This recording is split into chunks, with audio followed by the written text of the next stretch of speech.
Des villes et des hommes, une émission proposée en partenariat avec Eiffage.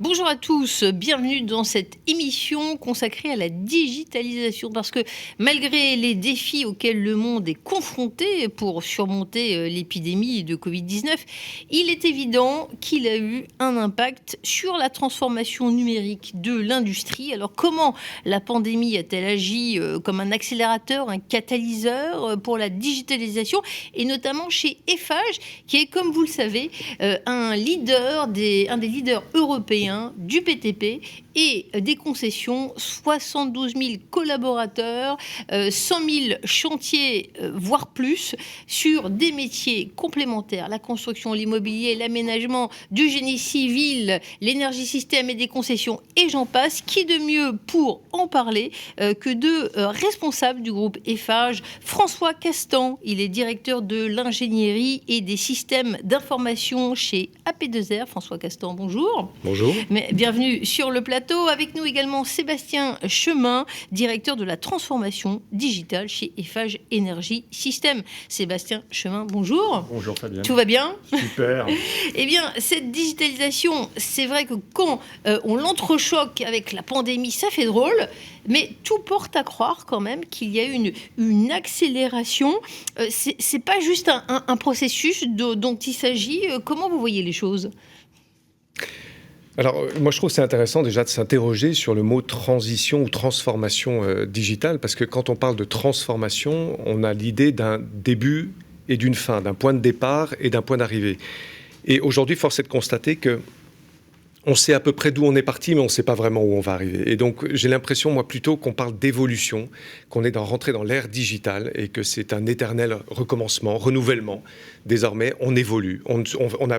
C'est plus réellement une transformation, c'est-à-dire qu'on ne va pas s'arrêter à un point d'arrivée, mais on est en perpétuelle évolution. Et c'est ça que je trouve intéressant de signifier aujourd'hui. On peut se poser la question, est-ce qu'on peut revenir en arrière ? Comment vous voyez les choses ? Quelle est votre lecture, Sébastien Chemin ? Oui, alors moi je suis complètement d'accord avec ce que vient de dire François. Effectivement, on est sur une forme de transformation continue. Donc ça, c'est pas très intéressant. En fait, avant, on pouvait éventuellement se poser la question de est-ce qu'on va se transformer ou pas sur le plan du digital ? Je crois qu'aujourd'hui, c'est plus une question qu'on se pose. La question qu'on pourrait se poser, c'est combien de temps on va survivre si jamais on devait ne pas se transformer. Donc, je crois qu'aujourd'hui, toutes les entreprises en ont pris conscience.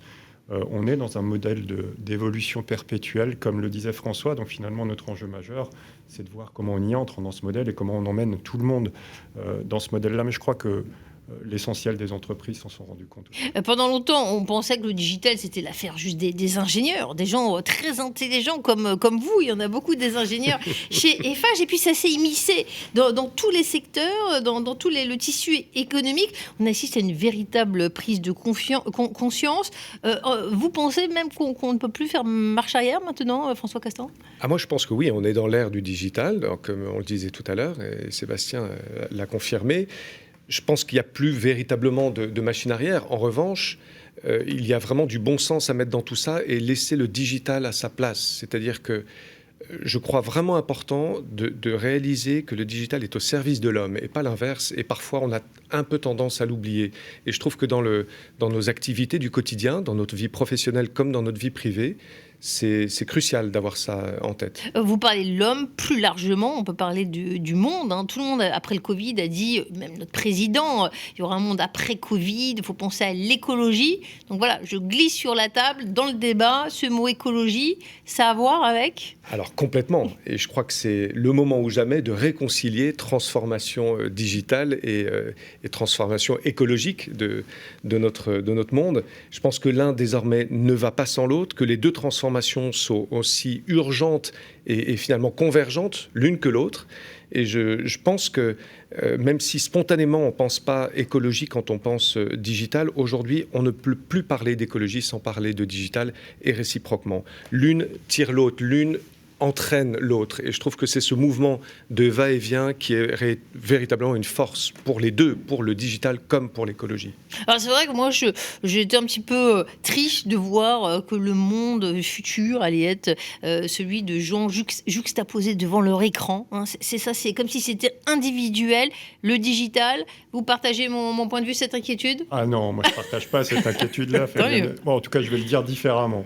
Poli, c'est bien. Non, pas du tout, mais je vais vous expliquer un point de vue qui est peut-être un peu différent de celui que vous venez d'exprimer. Vous parliez de notre président parce qu'on est sur un sujet de société quand on parle du digital, et vous avez raison. Et en fait, je suis persuadé, Fabienne, que vous déclarez vos impôts sur Internet. Je suis persuadé qu'il y a quelques factures que vous recevez par voie électronique. Et je crois qu'on est nombreux à être dans ce cas-là. Donc je crois que si je remets le sujet sur le plan humain, parce que finalement... qui mieux qu'une entreprise de BTP pour vous cassez l'ambiance tout de suite, hein, si vous parlez des impôts, attention. Hein. Ah ben non, mais je vous dis juste que c'est un sujet où le digital arrive dans nos vies à chacun, en fait. Et il arrive dans nos vies, il arrive dans l'entreprise très naturellement aussi.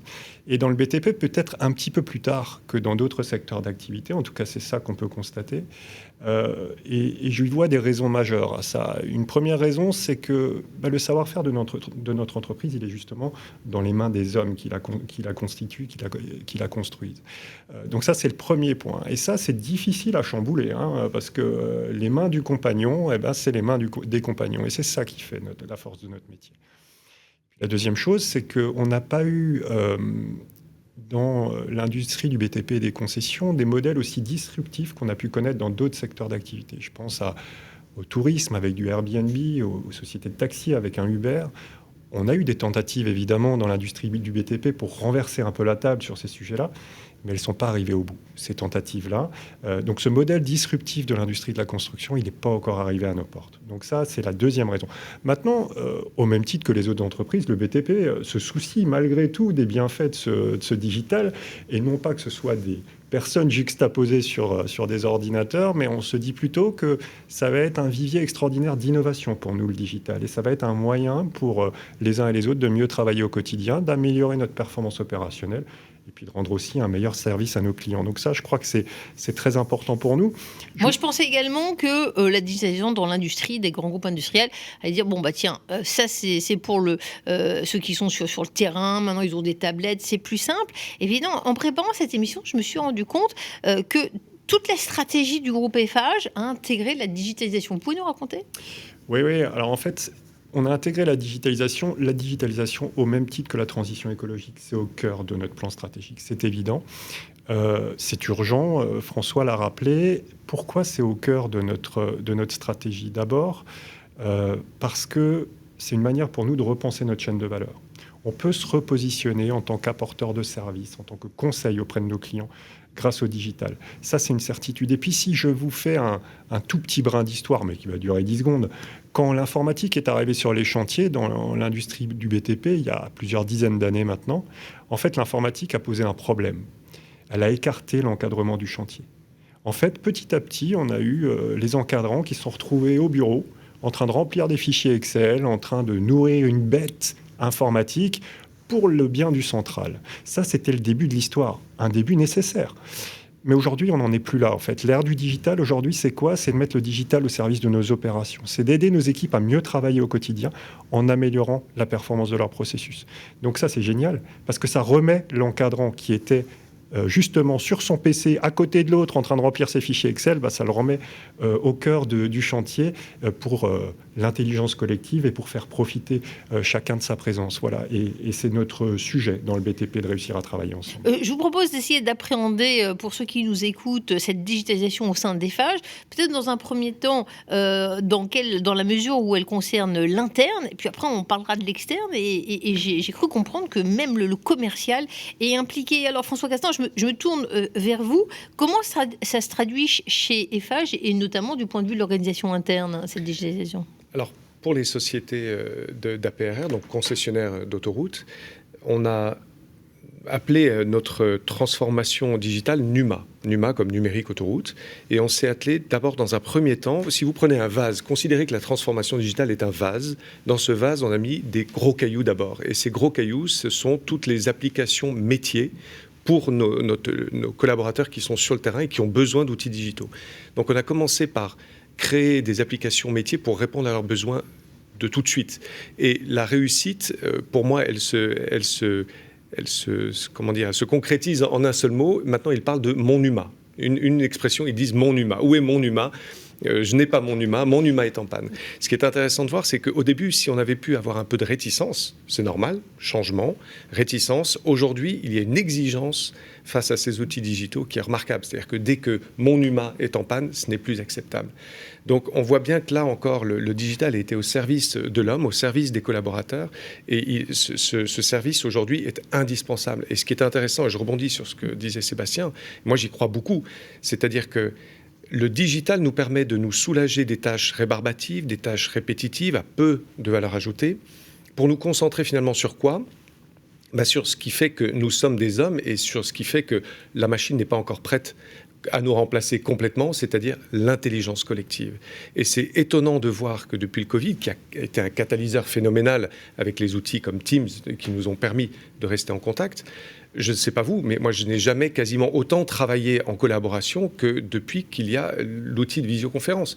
On est beaucoup plus dans l'écoute, beaucoup plus dans le travail collectif, beaucoup plus qu'avant. Un autre exemple, ce sont les post-it. Les post-it qui étaient probablement voués à une mort certaine il y a quelques années. En tout cas, on disait, bon, c'est du papier. Aujourd'hui, les post-it sont utilisés de plus en plus grâce à tous ces ateliers qu'on fait. Alors, un peu moins en ce moment parce qu'on ne peut pas se déplacer. Mais juste avant la pandémie, on faisait beaucoup d'ateliers d'intelligence collective où on faisait du design thinking, par exemple, où on mettait les gens dans une même pièce à réfléchir ensemble sur quelles sont les innovations qu'il faut mettre en œuvre demain, comment est-ce qu'on peut améliorer tel processus, etc. Donc je trouve qu'il y a un vrai paradoxe, c'est qu'un peu de digital semble éloigner les hommes et les femmes entre eux, et beaucoup de digital, finalement, pourrait bien les rapprocher. Oui. Donc, de ce que je comprends, il ne s'agit pas juste d'introduire la digitalisation dans vos métiers, mais vous essayez de faire en sorte que tout le monde embarque dans ce train. Vous avez envie de laisser personne de côté, je ne vais pas dire à côté de la route, mais à côté de l'autoroute, quand je parle au responsable d'AP2R. Rappelez-nous sur quelle zone on retrouve vos autoroutes, d'ailleurs, en France ? Paris, Rhin, Rhône et les Alpes, la région Rhône-Alpes. Donc on parle d'inclusion, quoi. Oui, on parle d'inclusion puisque notre adage, c'est vraiment le numérique pour tous avec une identité numérique pour chacun. Chacun doit pouvoir avoir accès au numérique. Donc c'est chaque collaborateur qui est doté d'un identifiant et d'une boîte mail. Ça, c'est la première étape, bien sûr. Après, on lui donne les outils idoines pour exercer son travail dans les meilleures conditions. Mais c'est vraiment très inclusif, notre démarche. C'est une identité numérique pour tous. On va se transporter vers Crolles, en France, puisque Nadège Roser, qui a été péagiste, je ne sais pas comment on dit... Péagère. Merci. Péagère, ça se conjugue au féminin, a vu cette digitalisation arriver et elle nous en parle. On l'écoute. Nadège Roser, bonjour. Vous travaillez sur le réseau autoroutier ARIA dans la zone Rhône-Alpes. Bonjour. Oui, bonjour. Alors, aujourd'hui sur le péage de Crolles, mais avant, vous avez été tout simplement receveur péage. Alors, on comprend ce que c'est. On est tous passés dans nos voitures à mettre de l'argent au péage. Et vous dites que ce métier, il n'est plus le même. Il a été digitalisé. Comment vous l'avez vécu ? Alors, ça a été une expérience vraiment intéressante, puisque d'un travail routinier où nous avions l'habitude de recevoir la clientèle dans des voies et de ramasser l'argent simplement, on est passé à des outils informatiques plus performants et la relation clientèle s'en est trouvée vraiment changée et plus efficace aussi, plus rapide. Donc, c'est vrai que ça a été un vrai changement. Est-ce que dans l'évolution de vos métiers, la digitalisation, elle a pris d'autres formes ? Comment vous traversez cette mutation de vos métiers, de vos fonctions ? C'est quelque chose de très positif, d'ailleurs, pour l'ensemble du personnel, puisque on a un gain de temps, on a une meilleure communication entre nous, on a vraiment une amélioration aussi de notre expérience. Donc, c'est vraiment plus intéressant, ça nous permet d'être plus efficaces aussi. Et puis, il y a une variété d'outils qu'on utilise qui nous permet vraiment d'être très, très efficaces. Comment vous avez pris ce virage ? Ça demande de la formation, du temps, ou finalement c'est un processus qu'on continue ? Alors, ça a été un processus assez régulier. On a suivi des formations internes qui nous ont permis de nous adapter aux nouveaux outils. Donc, ça a été vraiment des formations intensives qui nous ont permis de nous adapter le plus rapidement possible à ce changement. Et progressivement, effectivement, on a pu s'adapter à tout un nouveau système de travail, un travail à distance. Pour vous, cet univers des autoroutes que vous connaissez parfaitement, c'est un espace privilégié pour voir cette digitalisation s'appliquer. Vous l'avez vu par vous-même, chez vos collègues, dans le groupe ? Oui, effectivement. Ça a permis de vraiment consolider notre travail. La communication entre nous, ce qu'on appelle les fameuses teams, nous permettent de vraiment tous communiquer ensemble, alors qu'on ne peut pas se réunir actuellement avec le Covid, avec la situation actuelle. Donc, ça permet de rendre les échanges bien plus efficaces et tout le monde a très bien suivi le changement. Hein. Pourriez-vous nous parler de votre poste actuel ? Est-ce que, en tout cas pour la partie qui relève du digital ? Donc actuellement, je suis conseillère clientèle, donc je suis chargée de vendre, de commercialiser les télépéages qui vous permettent de circuler sur les autoroutes librement avec un gain de temps et une simplification pour vous, pour vos trajets sur les autoroutes, toutes les autoroutes de France. Et donc avec la digitalisation, eh bien maintenant, on a un rendement plus intéressant, on a une meilleure communication, on a une centralisation des informations. Et puis, ça nous permet vraiment d'être au maximum outillés dans tous les domaines informatiques, Gmail, Drive, OneNote, Word. Vous voyez, tous ces domaines qui demandent à ce qu'on soit efficace et qui nous permettent de vraiment avancer encore mieux, de mieux traiter la demande de notre clientèle et d'être plus efficace quand on leur répond. Notre clientèle actuellement est de plus en plus attachée à Internet. La communication se fait de plus en plus par Internet. Et donc, cette numérisation, ça nous a vraiment permis de créer un travail plus efficace et plus ciblé. Notre clientèle est mieux servie. Merci infiniment, Nadège Roser, pour ce témoignage. Merci. Alors, c'est intéressant, on se rend mieux compte comment ça se passe sur le terrain. Sébastien Chemin, comment faire pour emmener tout le monde ? C'est quand même un sacré défi quand on est dans un groupe qui a combien ? 72 000 collaborateurs. 72 000 collaborateurs, oui. Alors déjà, moi j'ai envie de dire bravo Nadège, parce que quand même, c'est un exemple pour nous. Enfin, tout le monde a envie d'avoir une collègue comme Nadège. Je ne sais pas ce que vous en dites, mais cette capacité, bravo. Je suis d'accord. Cette capacité d'adaptation est extraordinaire, mais finalement, n'est pas si étonnante que ça. Et moi, ce que je retiens du témoignage de Nadège, d'abord, avant de répondre à votre question, c'est que le digital n'est pas destructif. Et ça, c'est important pour une boîte humaine comme la nôtre. Donc, il ne faut surtout pas que le digital vienne détruire l'emploi ou détruire le métier des gens. Au contraire, en fait, je crois que le digital doit nous aider à monter dans la chaîne de valeur et à monter dans la chaîne de compétences au sein de chaque entreprise et particulièrement la nôtre.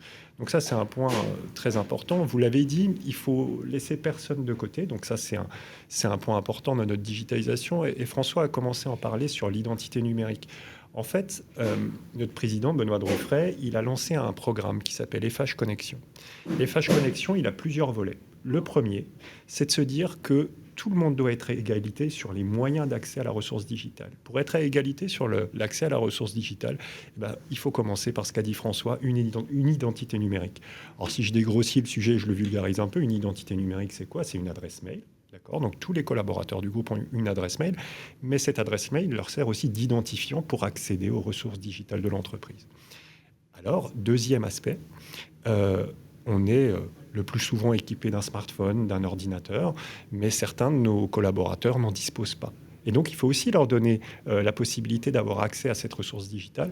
Et pour ça, nous déployons dans des centaines de chantiers, de centres de travaux, des bornes FH Connexion. Et ces bornes FH Connexion, en fait, elles permettent à tous les collaborateurs, sur la base de leur identifiant, d'aller se connecter aux ressources digitales. Donc aujourd'hui, tout le monde est à égalité chez FH, et ça, c'est très important, sur l'accès à la ressource. C'est un sujet qui nous est cher. Et FH Connexion, c'est aussi le nom, d'ailleurs, de notre intranet groupe, puisque quand on se connecte le matin chez FH, on arrive sur FH Connexion. Mais si je suis compagnon et que je me connecte à une borne, j'arrive aussi sur FH Connexion. Et ça, encore une fois, c'est très important. Je le disais en préambule, au moins 100 000 chantiers pour FH en un an. Donc vous êtes sur le terrain. Et il y a quelque chose que vous appelez digital tout-terrain. Alors je vais vous expliquer ce que c'est que digital tout-terrain. Alors là, c'est un sujet qui m'est cher, puisque c'est chez FH Energy System notamment que nous déployons ce dispositif. En fait, on dit qu'il faut laisser personne sur le bord de la route. Mais alors, pour laisser personne sur le bord de la route, évidemment, il faut donner les moyens, c'est ce que je viens de vous dire, d'accès à la ressource digitale, mais ensuite, il faut expliquer le sens de ce qu'on fait. Il faut venir au plus près du terrain pour expliquer ce que nous sommes en train de faire. Quel est le sens, la vertu de notre digitalisation. Et puis, l'avantage, quand on va au contact, c'est qu'on a du feedback et que les gens s'expriment sur la manière de recevoir ce digital dans l'organisation. Et pour progresser dans l'acceptation du digital, il faut aussi savoir être à l'écoute du terrain. Alors moi, je connaissais l'illettrisme. Avec vous, en préparant l'émission, j'ai appris ce mot, l'électronisme. Vous devez y faire face. Quand on en parle, tout paraît facile.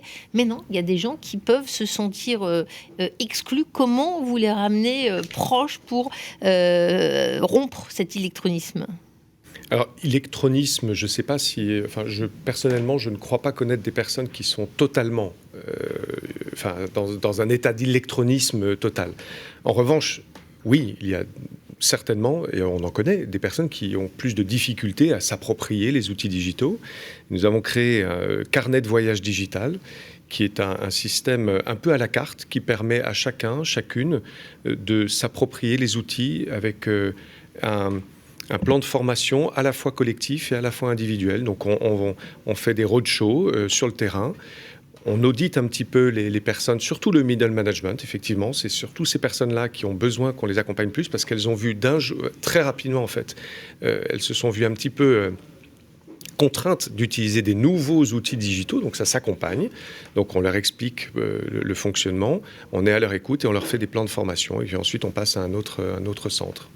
Alors, on se rend compte que selon les métiers, je le disais, FH est un groupe qui a différents métiers, énormément de facettes. Et le digital, certes, touche tous vos métiers, on l'a bien compris. Maintenant, comment faire ? Quelle est votre vision dans vos différents métiers ? On ne va pas tout passer en revue, mais quelle est votre lecture ? Non, on ne va pas tous les passer en revue, mais vous avez raison, tous les métiers se digitalisent. Donc, on n'est pas à se dire, il n'y a que les finances, il n'y a que les ressources humaines qui prennent du digital dans leur évolution. Tous nos métiers se digitalisent.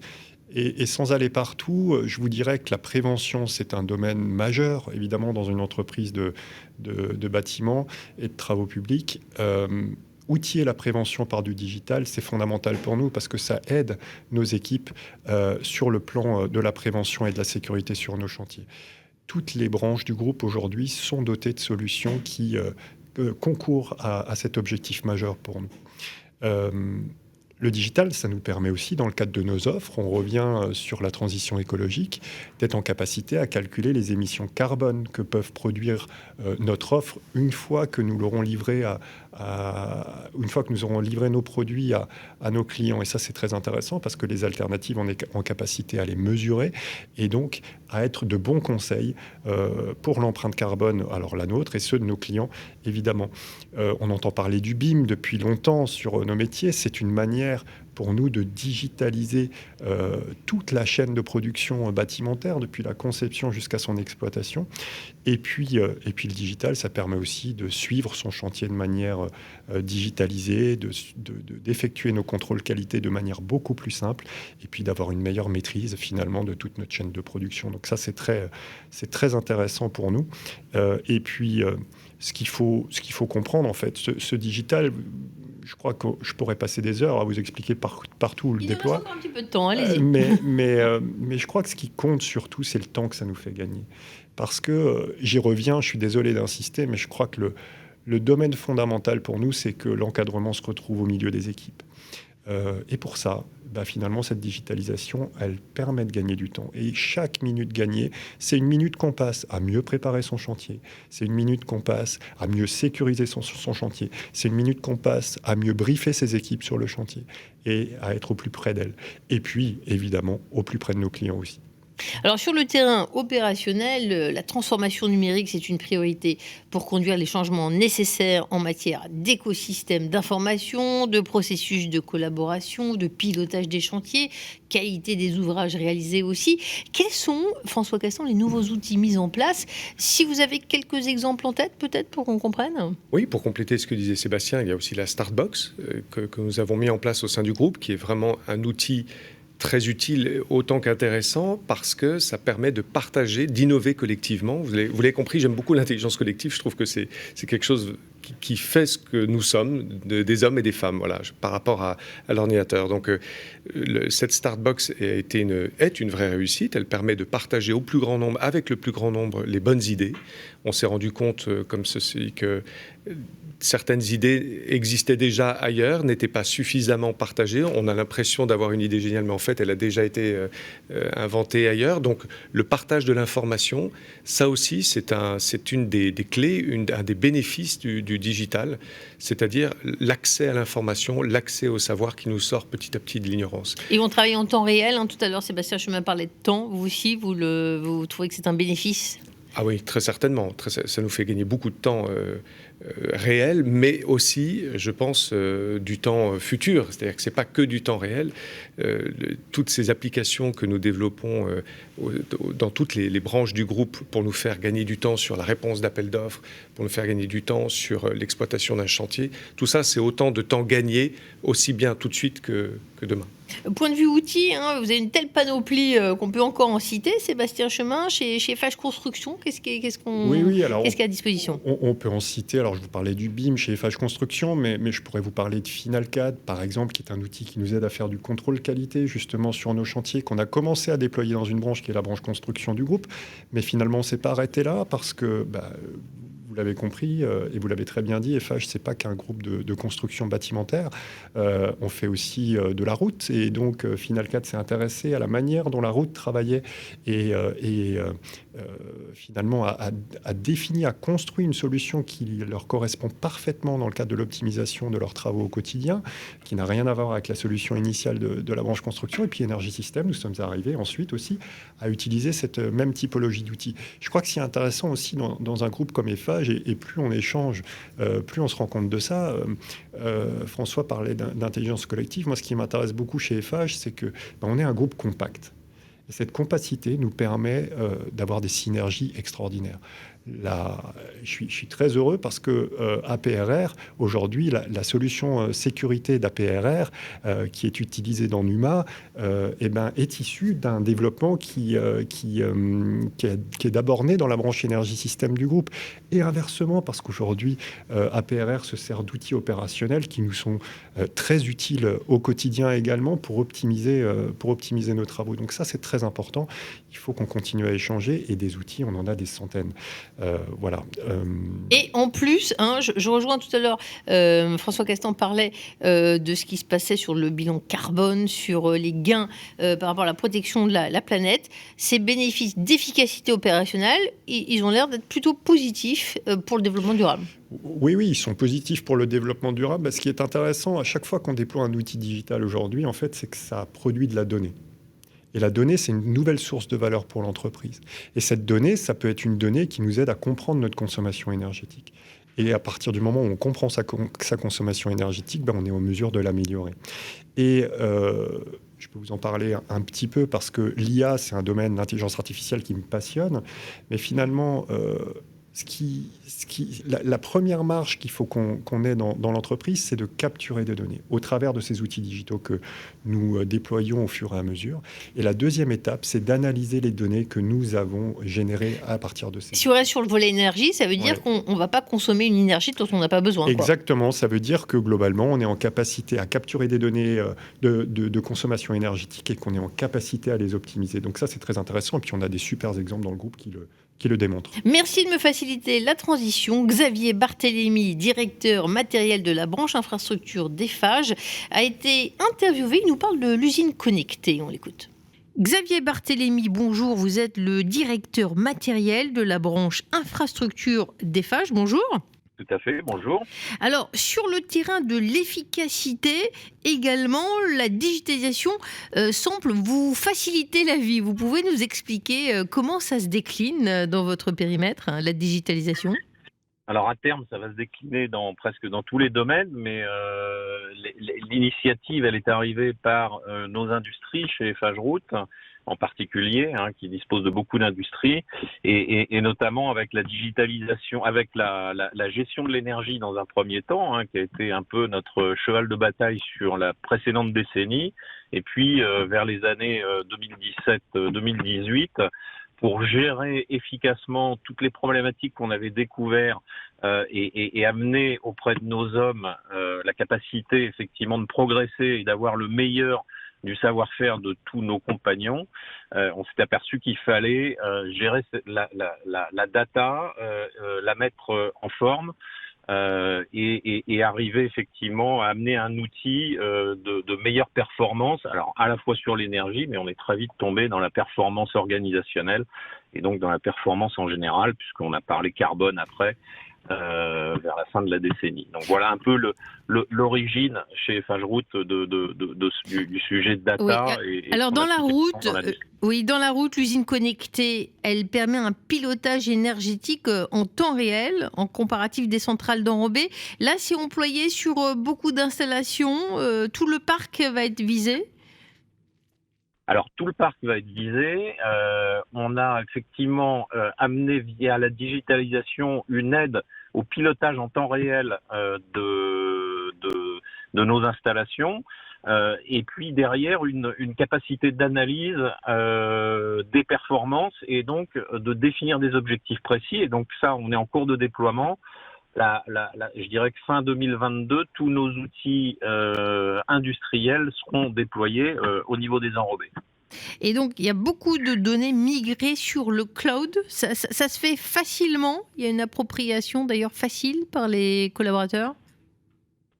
Alors, l'objet, c'est pas que les collaborateurs s'approprient ces données, c'est que l'outil soit conçu pour les traiter, que les bons algorithmes soient rentrés. On va dire que les algorithmes, c'est un mot barbare, mais en réalité, ça n'est que la transcription du savoir-faire de nos hommes dans des programmes. Et l'usine connectée est un programme qui collecte en fait en temps réel via ces algorithmes et via les datas connectées, les objets connectés qu'on a rajoutés pour avoir un certain nombre d'éléments. Ils mettent en œuvre effectivement pour donner 3-4 indicateurs en temps réel qui sont l'aide à un meilleur pilotage. Et ça, c'est vraiment l'innovation. Et là, tous les services d'Eiffage et un certain nombre de start-up sous-traitantes spécialisées dans le temps réel ont mis en œuvre effectivement tout leur savoir. La DSI, une équipe spécialiste data, mais connaissant le matériel qu'on a créé de toutes pièces. Et tout ça, ça a conduit effectivement à l'aboutissement de ce programme. D'abord sur les usines, mais on en parlera peut-être sur d'autres domaines derrière. Est-ce qu'il y a des bénéfices chiffrés, si on parle de cas concrets métiers, en termes de performance, le bénéfice est tout de suite palpable, non ? Le bénéfice est tout de suite palpable et en général, effectivement, quand on collecte des datas et qu'on les met en forme, qu'on les analyse, on trouve...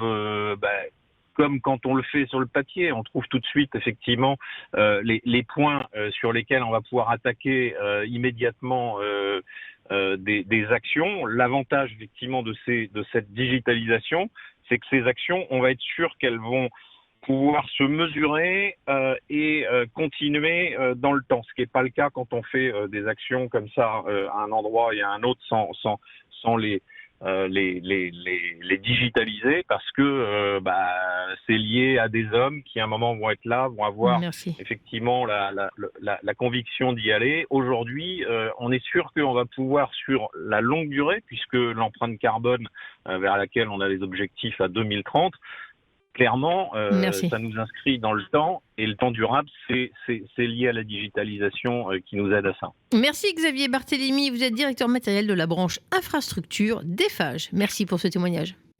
Le digital a ses vertus qu'il prend en charge beaucoup de tâches qu'on n'avait pas nécessairement envie de faire, hein, répétitifs, pénibles. C'est ce que vous voyez chez FH, Sébastien Chemin ? Oui, absolument. C'est ce qu'on voit au quotidien. Mais je pense que moi, je fais une distinction entre deux grands ensembles sur le digital.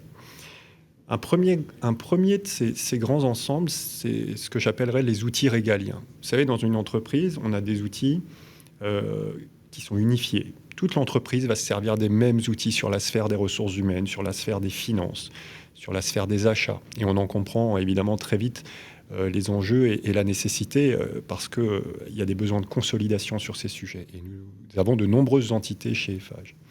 Mais nous avons aussi un second ensemble qui est un ensemble que j'appellerais les outils métiers. Et dans ces outils métiers, en fait, on peut faire plein de choses. Vous disiez très justement qu'Eiffage, c'est 100 000 chantiers par an. Dans ces 100 000 chantiers, Énergie Système, branche métier du groupe Eiffage, on en fait 50 000 de ces 100 000. Mais vous n'oubliez pas de mettre en valeur votre activité. Attention, j'attends la réponse du côté d'AP2R. Vous avez raison. Mais vous avez bien raison. On fait partie du même groupe. Mais ce que je peux vous dire, en tout cas, peut-être notre particularité, c'est pour ça que j'ose en parler, c'est que on a des activités, des savoir-faire très différents chez Énergie Système. Quand on fait 50 000 chantiers, en fait, ce n'est pas 50 000 fois le même type de chantier. Chez Énergie Système, on va faire de l'éclairage public, on va déployer du réseau fibre optique dans notre direction télécom, on va faire des hyperviseurs pour les villes, on va construire des bancs de test pour l'industrie automobile, on va faire du génie électrique, du génie climatique dans les bâtiments tertiaires. Donc vous imaginez bien que la problématique de notre technicien qui installe une climatisation dans un immeuble n'est pas la même problématique que celui qui va finalement s'occuper de la maintenance d'un candélabre dans une ville.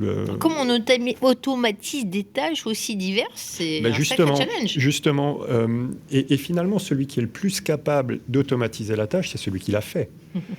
C'est très lean, ça, comme état d'esprit. C'est-à-dire que c'est vraiment quand je suis au cœur du sujet, au cœur de la problématique, que je suis en mesure de faire. Alors, comment on a fait chez Eiffage ?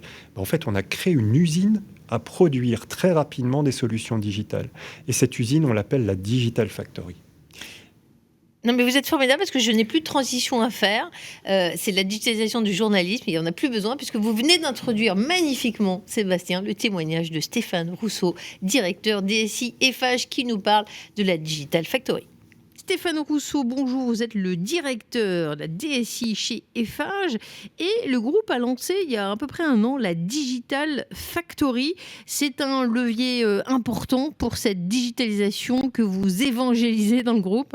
Bonjour, oui, tout à fait. La Digital Factory, c'est à la fois une organisation et une façon de fonctionner. C'est une organisation parce qu'on a mobilisé des compétences techniques et des outils informatiques qui permettent de développer des solutions digitales, mais c'est aussi une façon de fonctionner parce que c'est un mode collaboratif que l'on essaie de promouvoir pour pouvoir couvrir tous les petits irritants du métier, numériser des processus qui ne sont pas encore couverts par les applications principales du groupe, évidemment s'adapter au terrain parce que la Digital Factory, ce sont des solutions mobiles, et puis c'est générer de l'innovation numérique très proche des métiers, donc avec tous nos représentants métiers qui ont des idées et qui veulent prendre des initiatives dans un univers numérique. Vous avez quelques exemples en tête quand vous dites quelques irritants, ça peut répondre, ça peut être des solutions.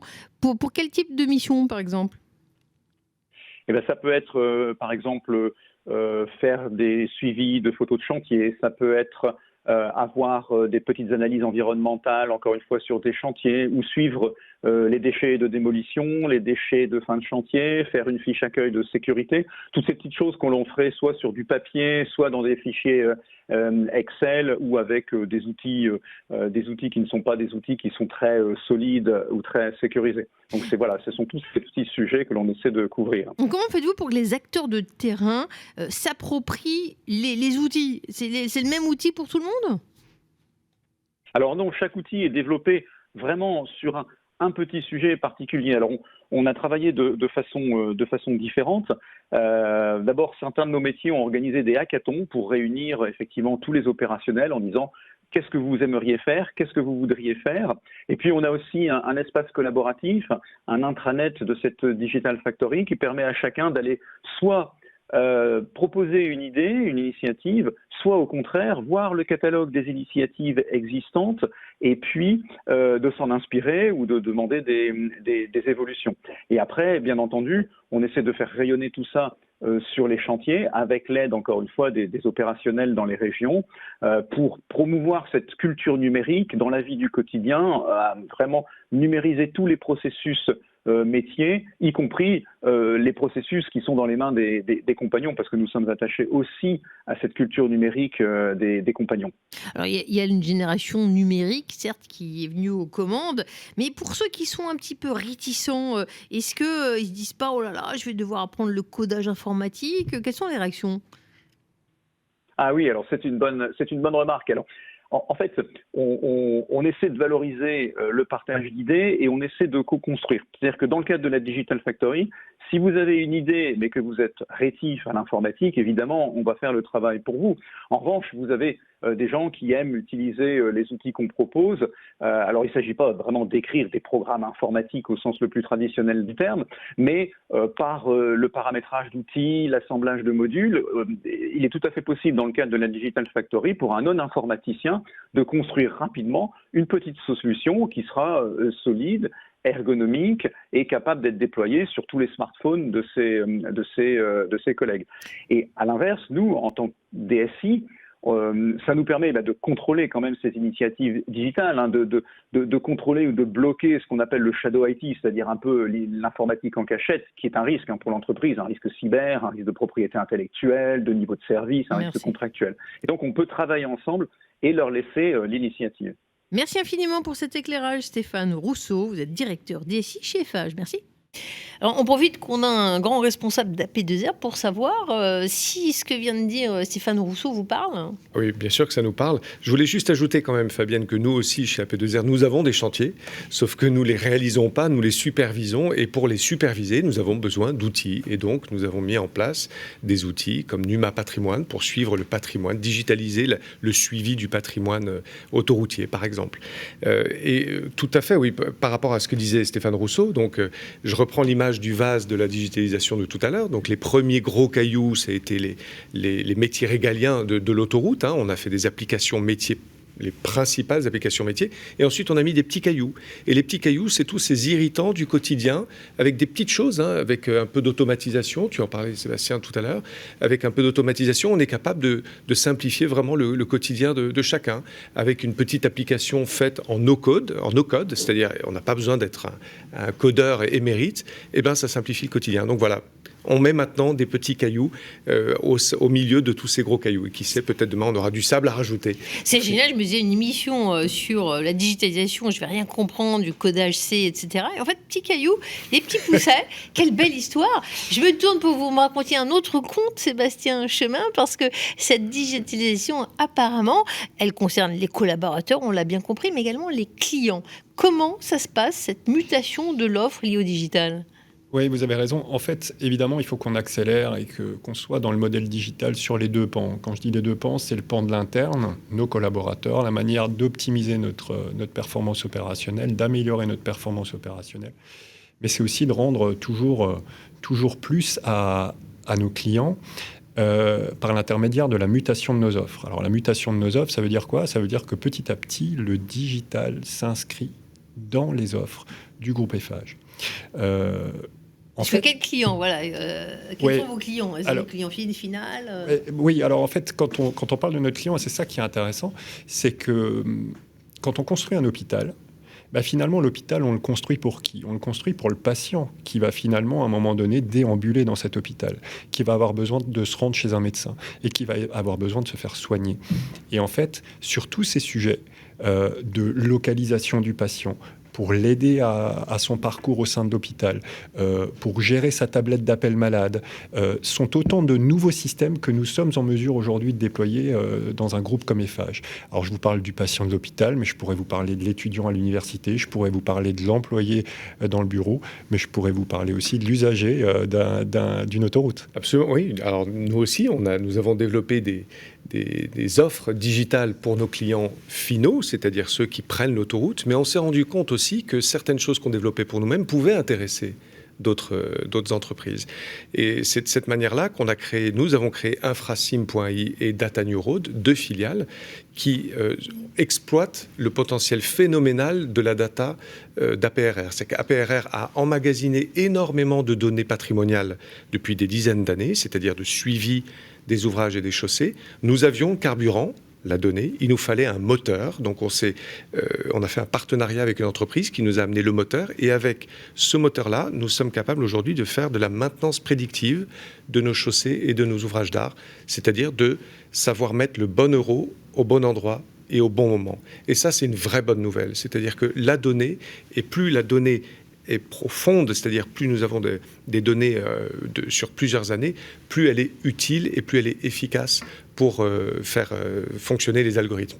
J'ai cru comprendre que l'IA allait également révolutionner, si ce n'est pas déjà fait, le système de comptage. Alors, pas seulement des voitures, des véhicules, mais des automobilistes et des occupants. Vous pouvez nous expliquer, c'est vraiment très intéressant. Autre application, effectivement, merci.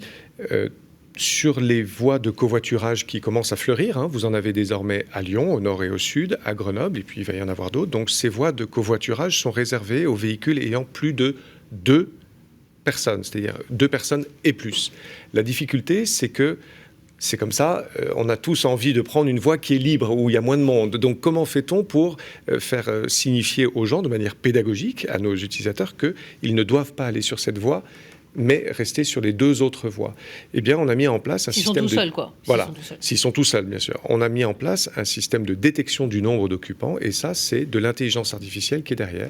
C'est-à-dire qu'elle a la capacité, parce qu'elle a ingurgité énormément de photos, énormément de vidéos, elle a la capacité de reconnaître s'il y a un ou plusieurs occupants dans le véhicule, et elle fait très bien la différence, Fabienne, entre une peluche et un véritable passager, ou alors... Voilà, si ma petite fille a une poupée dans les mains, elle ne va pas être prise pour un occupant de la voiture. Non, par contre, vous serez 2, vous et votre fille. Non, elle conduit maintenant. Bon, d'accord. Alors, on va écouter un autre témoignage. Il s'agit de Yannick Bunel. Il mène un projet assez ambitieux, projet AIS, mené pour le SDEF. On l'écoute. Yannick Bunel, bonjour. Vous êtes le directeur de la région Ouest pour Eiffage Énergie Système. Alors, cette digitalisation, comment se décline-t-elle dans votre périmètre ? Sur notre périmètre, en fait, elle se décline par l'intermédiaire du SDEF, en fait, qui est le syndicat d'électrification du Finistère, qui avait un besoin de services complémentaires auprès des collectivités et des citoyens. Au travers de connexions informatiques et de services innovants. Donc notamment sur la gestion d'éclairage public, sur de la détection de fuite d'eau, sur de la gestion énergétique bâtimentaire et également sur des plateformes citoyennes interactives. Donc ça concerne vraiment le quotidien, l'éclairage, l'eau, on ne peut pas s'en passer. Exactement. Puis par les temps qui courent, en fait, c'est plus aussi une recherche d'économie globale et collective, de manière à optimiser toutes ces énergies diverses et variées. Pourquoi faites-vous appel aux technologies Smart Grid ? Alors, on fait appel aux technologies smart, c'est-à-dire que l'objet était aussi d'avoir une infrastructure de connexion qui soit indépendante des grands réseaux opérateurs et opérés, de manière à diminuer tous les coûts d'exploitation et de manière à aussi pérenniser ces installations en toute autonomie.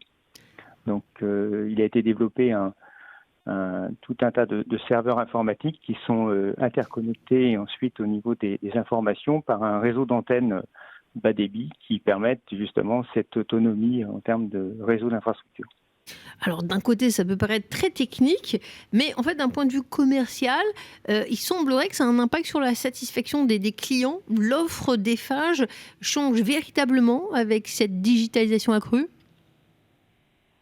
En fait, on remonte dans une chaîne de valeur de service, puisque finalement nos métiers historiques d'électrification ou d'électricité, ou d'éclairage public, ou d'énergie auprès des bâtiments et des industries, nous permettent d'amener des services complémentaires par ces infrastructures smart et qui permettent en plus d'aller dans des optimisations de coûts et des optimisations de gestion et de services en fait. Qu'on comprenne, ça vous permet de superviser, de capter plus d'informations, d'un meilleur suivi, concrètement? Concrètement, ça permet effectivement de remonter un certain nombre d'informations et de les agréger et de pouvoir les réutiliser pour d'autres usages. C'est-à-dire que une donnée d'éclairage public peut très bien servir pour d'autres usages par rapport à des besoins de gestion de circulation, des gestions de flux de stationnement, etc. Donc finalement, on peut amener via une donnée un service complémentaire pour un autre usage. Donc c'est là où finalement l'information elle n'est pas unique et elle sert à plusieurs usagers. Est-ce que les collectivités avec qui vous travaillez, elles sont friandes de ce type de données, de cette montée vers le digital? Je dirais que le contexte actuel contribue à l'accélération du besoin digital, de par le télétravail, de par effectivement tout cet isolement un peu forcé et contraint, où du coup les collectivités ont accéléré le processus de digitalisation et d'informatisation en tout cas de leurs services. Et effectivement, nous on contribue à cette amélioration et cet apport de technologie en fait. Beaucoup de startups sont présentes dans le domaine du digital. Vous travaillez avec elles. C'est un vrai soutien pour les grands groupes que vous êtes et qui sont pilotés parfois de manière un petit peu moins agile que ces petites structures? Je dirais que nous, on a fait preuve d'agilité justement sur ce projet-là, puisqu'on a embarqué avec nous certaines startups qui avaient des expertises bien déterminées et bien ciblées. Et donc, dans cette montée en compétences collectives, donc on a réussi à travailler de manière très agile pour pouvoir répondre en temps réel aux besoins du Finistère et de l'ensemble du département, puisque finalement, on a démarré notre marché en janvier 2020 et comme vous le savez, en mars 2020, on a été tous plus ou moins confinés et on a quand même néanmoins livré ce projet-là fin décembre 2020. Vous pouvez nous parler d'un exemple de start-up qui participe à votre projet rapidement? On a plusieurs startups. On a une startup qui est plus une startup puisque depuis elle a quand même grossi, qui s'appelle Dolmen, qui travaille sur tout ce qui est interaction sur des plateformes collaboratives, vers justement du citoyen, de manière à rendre ce service-là ouvert et open source auprès de certains citoyens. Et on a, donc ça c'en est une, par exemple, qui est basée sur Rennes. Et on a une autre startup qui est plus sur la partie, on va dire, expertise de data et de réseau d'antennes, qui s'appelle Sensing Vision, qui est basée également à Rennes. Merci beaucoup Yannick Bunel pour cet éclairage sur votre projet dans le cadre du SDEF et qui montre que la digitalisation s'installe effectivement et est mise en œuvre au sein du groupe Eiffage. Merci à vous. Alors en préambule, on parlait de transformation, d'évolution, mais transformation globale de l'entreprise. Mais il y a la transformation de la data. François Castan, est-ce que vous pouvez nous en parler ? Oui, alors ce n'est pas la transformation de la data, c'est la data qui nous transforme. C'est vrai. C'est-à-dire que la data transformation, c'est finalement la nouvelle étape de la transformation digitale des entreprises. Très important de le comprendre. Les data, elles quittent le domaine technique désormais pour véritablement devenir un enjeu de performance économique pour toutes les entreprises. Et c'est un enjeu d'innovation aussi, de stratégie, et elles permettent, ces data, d'exploiter toutes les possibilités de nouveaux services, de nouveaux gains de productivité. Je crois qu'il y a autre chose aussi qu'il faut bien comprendre derrière, c'est derrière ce mot big data, qui est un mot valise, il y a un changement, une promesse, un changement de paradigme qui est extrêmement fort et qui est le suivant, c'est de tout transformer en données pour tout transformer par les données. C'est-à-dire qu'en digitalisant le monde réel, en transformant le monde réel en données, on arrive en réalité à le transformer en retour en exploitant ces données-là. Par exemple, le trafic, en utilisant les données numériques du trafic, on arrive à faire de la prédiction trafic. En utilisant les données numériques de la maintenance, on arrive à faire de la maintenance prédictive.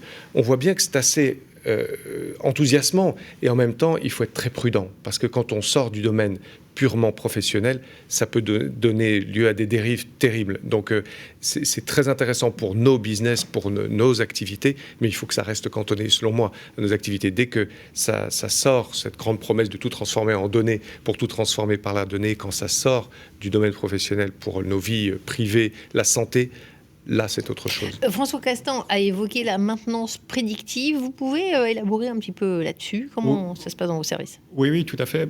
Si je prends l'exemple, puisque François prenait un exemple dans le domaine autoroutier, je peux en prendre un dans le domaine de l'industrie. Chez nous, en fait, ce qui est intéressant dans l'industrie, c'est qu'un des grands enjeux des industriels, c'est de pouvoir toujours mieux produire des produits de qualité selon la cadence prévue.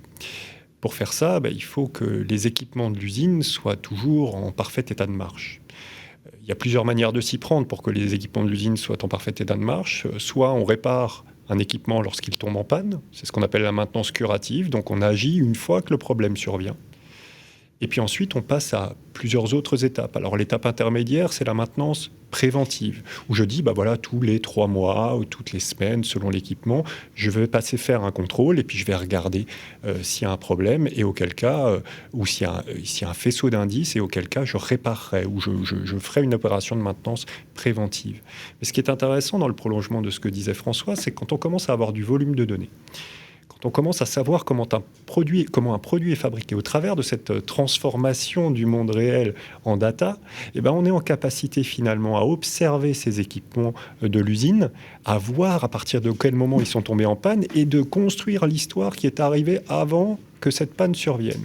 Et lorsque on analyse comme ça un grand volume de pannes similaires et qu'on se rend compte qu'il y a des faisceaux d'indices qui nous disent tiens, dès que j'ai une vibration de tel type sur mon équipement, alors ma pièce sort en défaut de qualité, je suis en mesure de faire des corrélations.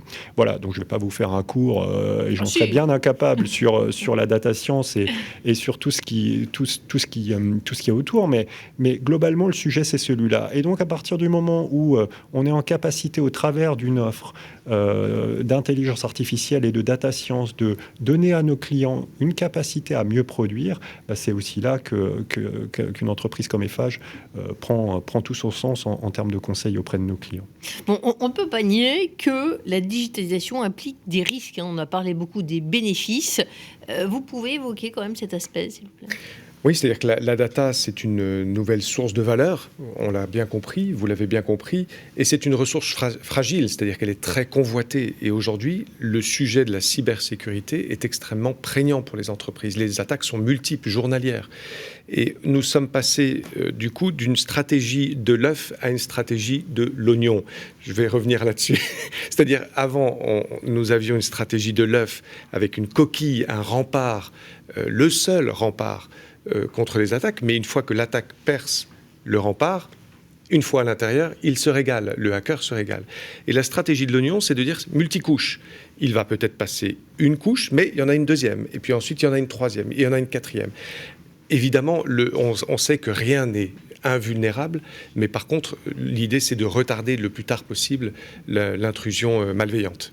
Quant à vous, la cybersécurité, comment vous la traitez, Sébastien Chemin ? Au même titre que François, voilà, on sécurise évidemment au sens large pour Eiffage le système d'information du groupe, c'est l'évidence et c'est une préoccupation du quotidien pour nos équipes qui dirigent ces entités. Mais nous venons aussi aux côtés de nos clients industriels, là encore, parce que aujourd'hui, plus de 2/3 des entreprises ont déjà subi une cyberattaque. Donc c'est énorme et c'est un chiffre qui va ne faire que grandir. Mais ce qui est préoccupant, c'est que sur ces 2/3 d'attaques, 25% d'entre elles concernent des systèmes industriels, des systèmes de production. C'est-à-dire qu'on peut mettre à l'arrêt une usine avec une cyberattaque. Donc ça, c'est évidemment extrêmement dangereux et il faut qu'on agisse là-dessus. Donc nous avons des équipes tout à fait compétentes pour aider nos clients sur ce sujet. Et le rempart ultime, je voulais ajouter, le rempart ultime contre les attaques, c'est notre comportement. Comme pour la prévention, où on se rend compte avec notre degré de maturité que finalement, on ne va pas mettre des coussins partout, des amortisseurs partout pour éviter de se faire mal. C'est notre comportement qui est l'étape ultime de la prévention. Et bien dans la cybersécurité, l'étape ultime, c'est notre comportement. Donc ça passe par de la formation, ça passe par de la prévention. De la prévention, des oignons. Et pour terminer, je fais une boutade. Alors, votre mot de conclusion, François Castan, on a bien compris que c'est une approche collective que vous avez sur ces sujets. Oui, j'aime bien cette phrase, la connaissance se multiplie quand on la partage. Je trouve qu'elle est, au-delà d'être belle, je trouve qu'elle est utile. Et j'aime à penser qu'aujourd'hui, on a plus accès à l'information. Donc on sort plus de l'ignorance, quelque part, c'est pas péjoratif, mais on peut pas tout savoir non plus. Mais je trouve que l'accès à l'information, finalement, nous permet de mieux partager le pourquoi de l'entreprise d'une manière générale. Et quand on connaît le pourquoi d'une entreprise, eh bien, on a du sens dans notre travail. Donc, je trouve que ça, c'est aussi une des vertus du digital, c'est accéder au pourquoi des choses. Un mot de conclusion, Sébastien Chemin ? Oui. Alors, moi, ce qui me rassure beaucoup, c'est que vous m'avez tous les deux volé mon mot de conclusion, puisqu'on est d'accord. Donc, ça, c'est l'avantage de nous retrouver. Ce que je vous dirais, c'est que, en fait, la digitalisation, elle n'a de sens que si elle embarque tout le monde. Vous l'avez dit, Fabienne, tu l'as dit à de nombreuses reprises. François, quand je dis qu'elle embarque tout le monde, elle doit embarquer nos équipes, elle doit embarquer nos clients. On est tous dans cette aventure collective, et puis ça tombe bien parce que le collectif, c'est un des gènes majeurs de l'ADN d'Eiffage. Merci beaucoup, messieurs. On comprend mieux en vous écoutant dans quelle mesure le digital remet en avant la notion d'intelligence collective, ramène de la proximité. Il permet d'affranchir les collaborateurs des tâches à faible valeur ajoutée pour qu'ils se concentrent sur celles sur lesquelles l'homme excelle. L'intelligence collective, beaucoup d'intelligence à cette table avec ces managers d'Eiffage. On comprend mieux pourquoi ce groupe se développe si vite. François Castan, directeur de l'ingénierie et des systèmes d'information d'AP2R. Également avec nous, Sébastien Chemin, directeur de la transformation digitale Eiffage Énergie Système. Et je rappelle ceux qui ont été interviewés et qui témoignent, notamment Yannick Bunel, Xavier Barthélémy, Stéphane Rousseau et la fameuse Nadège Rosaire, à qui on fait un petit coucou à Kroll. Merci messieurs d'avoir participé à cette émission. Merci de nous avoir écoutés. Des villes et des hommes, une émission proposée en partenariat avec Eiffage.